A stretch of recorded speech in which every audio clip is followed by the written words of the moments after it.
I think we're doing a disservice to the citizens. I don't think that they're going to think that we are protecting them to have the input that they need, because we're not guaranteeing them that we are going to let them have a vote on what they want for construction at Pickering Corner and at McManus Road. I think we're doing them a disservice. This is the largest physical appearance change that the town will see on that corridor in the next 50 years. And if we don't let them have their say, I think we're doing them a huge disservice. Okay. But the predicate there, if I could, to the chairman, I don't think we're going to not let people come to the microphone and talk. Or am I missing something? No, we are It's going to not about talking, it's about voting. There's a difference between 50 people or 300 people talking and people voting. 2,000 people voting. Brian, we understand that, all right? Thank you, and welcome to the Wolfeboro Exchange. I'm Luke Freudenberg, and it's been a few weeks since my last show, and I gotta tell you, it was a good time to reset and take on some personal things that had been left for a long period of time in my life. So after having been selectman and on the zoning board for 9 years, I needed a break, and I found it. But now I'm back, and leading off, this is roundabouts. DOT roundabouts. It's the hot button item in Wolfeboro right now. A DOT roundabout may or may not be coming to Wolfeboro in the near to distant future here. You'll see that first clip there. That was an exchange between Selectman DeShays, Selectman Paul O'Brien, and Linda Murray kind of in there. The board has been tackling the DOT roundabouts, and the DOT came and gave a presentation to the town at a public hearing.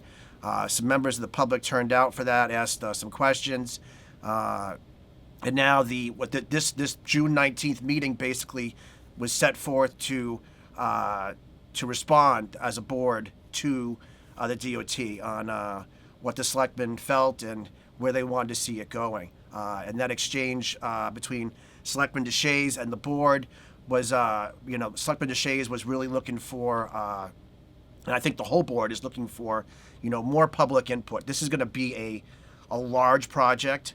It's going to have a impact not only in Wolfeboro, with traffic and things like that, but it's going to also, it could also slightly change the character of Wolfeboro.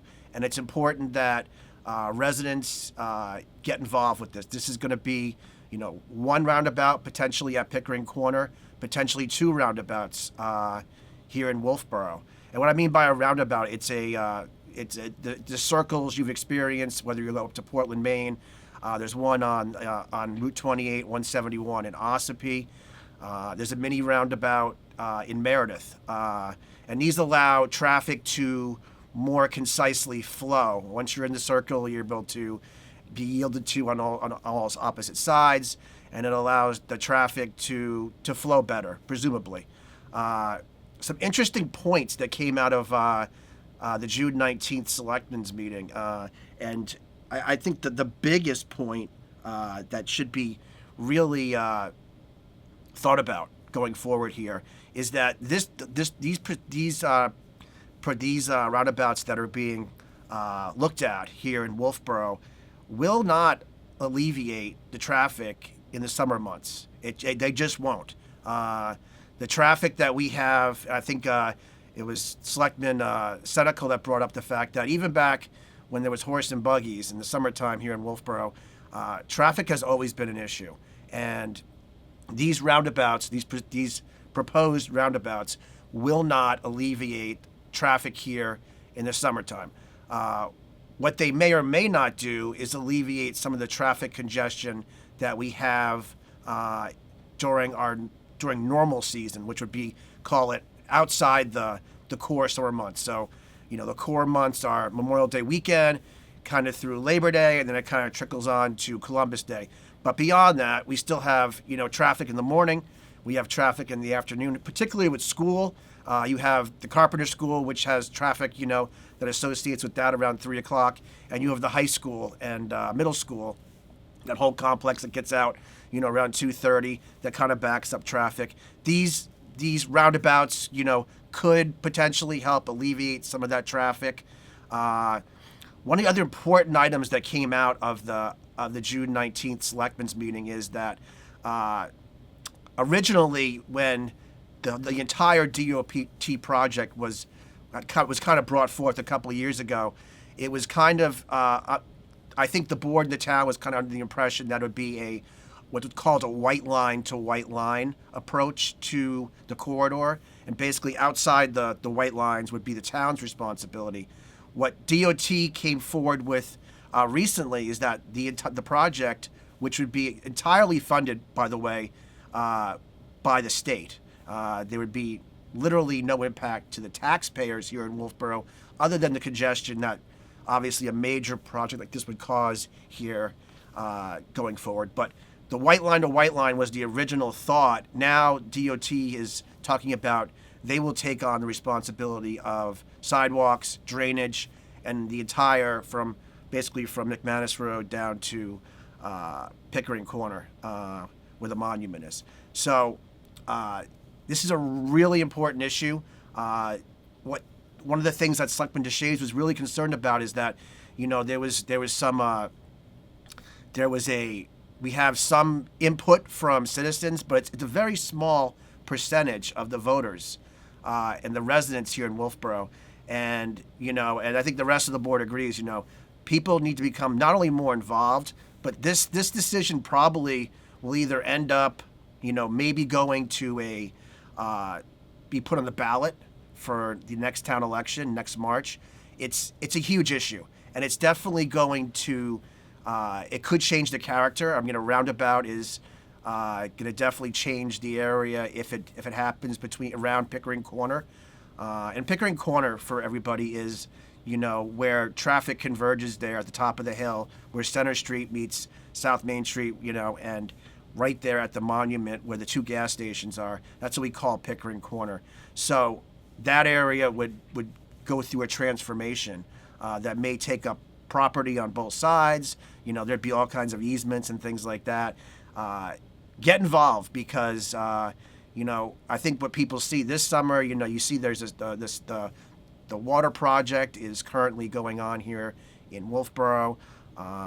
They are working on getting the temporary water line that will then be turned on come fall, when the major construction starts for the water line replacement, and then in a year or so, we're going to be seeing the sewer portion of that same project restarting up again. So, potentially with that, with the water, with the sewer coming, and then potentially in the future with a DOT project with roundabouts, we're looking at, construction here in Wolfeboro for a couple years, going forward.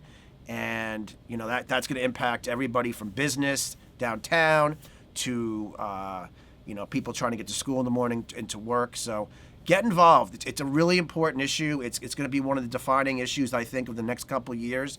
And, the character of Wolfeboro is important to all of us. So if you want to be involved, it's a good time to find out what's going on. I know people can't attend. This June 19th meeting was, 4 hours and 9 minutes. About an hour of it was talking about how the board would respond to the DOT and the steps going forward, with regards to that. So the board agreed on sending a letter to the DOT, pushing the issue forward, obviously with a lot more potential for input by citizens. So they're leaving that door open that, there's going to be more citizen input. There needs to be on a project of this scale and this magnitude. In the same meeting, actually, when they were talking about, it was recently brought forth that the idea of burying the power lines, the overhead power lines in Wolfeboro over the years, there's been discussion about potentially burying them below ground. And again, that's from basically Pickering Corner down through the downtown area of Wolfeboro up to Sewell Road. So the board asked Barry Muccio, who is the director of Wolfeboro Municipal Electric, to again go back and give a cost estimate basically on how much that project could potentially cost, burying all the overhead lines in that corridor. It's obviously would be a beautiful idea and it would be a beautiful project. The cost came in around $17.4 million, which the board felt, at this point was not something they were willing to take on. Just the engineering alone was going to be $500,000. So that issue got tabled for now. It could certainly be revisited in the future. I think some citizens brought that forward, knowing that we're currently going to be doing water line construction here in Wolfeboro, and it could be potentially an ideal time to bury those lines. Another interesting thing that came out during the discussion, even beyond the $17 million that it would cost to do that, and that Selectman Deshays actually brought up the fact that that would be the largest project that Wolfeboro has ever taken on, and if you added the current public safety building, the library, and the town hall, it would still exceed that. And that's not even the total cost, because each individual potentially commercial user, and then the residents, I think there's a few residences along there, especially at Brewster Academy dorms, they'd be looking at an additional $10,000 to $40,000 to hook up to those new underground services. That's a large ask in the best of situations. And what we're currently going through with the increase in taxes and the budget and stuff like that, I think that was a big ask. I think the board saw that, and so it was a nice thought, and it would be a great beautification of downtown Wolfeboro. But ideally, right now, it wasn't the time. So that was tabled. Pop Whalen, some numbers got reported out of Pop Whalen. 423 hours of ice time has already been allocated for the coming year, and advertising has generated about $50,000, which is those are good numbers. It's a good start. There's some events this summer, so go online to the Parks and Recreation Department website.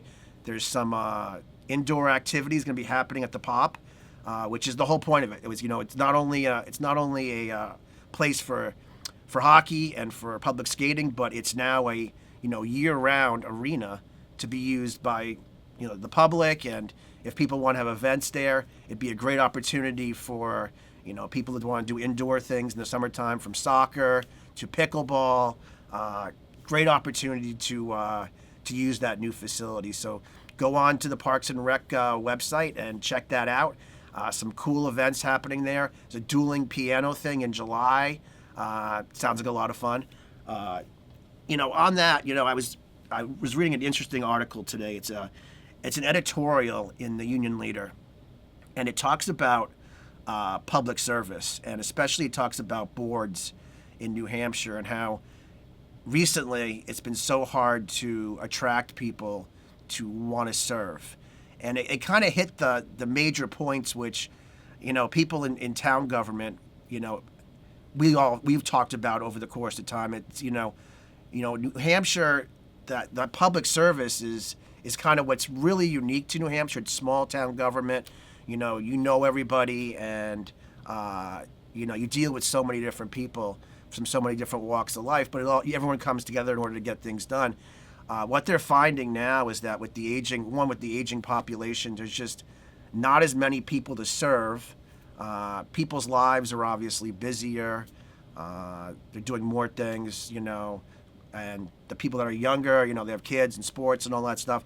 So it's harder to attract younger people to public service. And then the third thing, which is relatively new in New Hampshire public service, but this editorial in the Union Leader really hit it right on the head for me. Many of those people that are in government and are willing to take the time to do it, with social media now and with the 24-hour news cycle that even local officials live under, people that are donating their time basically are getting, I guess, over-scrutinized. And not only over-scrutinized, but, potentially slandered online for their views. And it makes it really hard to attract people to want to serve. And it's in a small town like Wolfeboro, it's so important that we have various committees, from the Energy Committee to the library, Library Board of Trustees, to all these different committees, trails committees, that are just an invaluable resource to the community. We need people to serve on those, and we need people to become involved. I say this because, people hear about, potentially like this DOT project, and they're like, where did this come from? How all of a sudden is this happening? Well, it's not all of a sudden for people in town government, because we've been talking about it for a couple of years now. And did we do a good enough job in the past of communicating that to the people? I would say yes, by and large, but many of us, once you're, especially now, like when I'm out of town government, like I'm not watching all the meetings that I used to sit at, other than to give you, the best possible recap of just the highlights of what's going on. But many of us don't have the time to sit and watch all these different boards. But it is, if you're interested in what's happening and you're concerned about where things are going, then I encourage you to talk to your elected officials, talk to the Board of Selectmen, voice your concerns about things like this.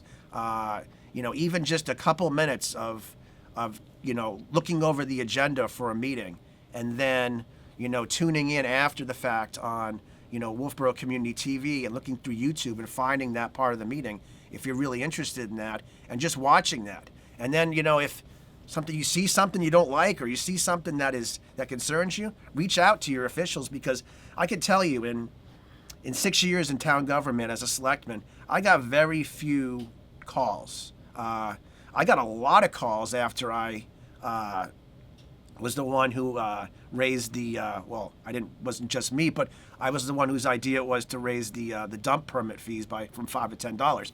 So get involved, be part of the solution here, and help shape your local government, because there's some big things coming up here in the near future, and Wolfeboro needs you. And I look forward to providing you with snippets of news and letting you decide where you stand on it. So I appreciate you joining me. I'm back, and I look forward to seeing you again on the next episode of the Wolfeboro Exchange.